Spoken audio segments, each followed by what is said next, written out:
అనంతపురం జిల్లా నార్పల మండలంలోని గూగూడు కులాయ స్వామి బ్రహ్మోత్సవాలలో అపశృతి వివరాల్లోకి వెళ్తే గూగూడు కులాయ స్వామి బ్రహ్మోత్సవాలలో చివరి రోజైన కావడంతో మెహరం పండుగ సందర్భంగా అగ్నిగుండ ప్రవేశం జరిగింది. ఈ అగ్నిగుండంలోకి ఓ యువకుడు పీరును ఎత్తుకొని ప్రవేశించాడు.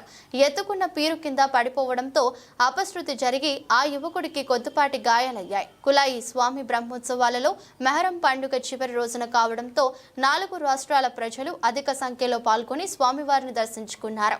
ఈ కార్యక్రమంలో ఆలయ దేవస్థానం సిబ్బంది మరియు పోలీస్ సిబ్బంది భక్తులకు ఎలాంటి ఇబ్బంది కలగకుండా ఎటువంటి అవాంఛనీయ సంఘటనలు జరగకుండా పోలీసులు బందోబస్తు నిర్వహించారు.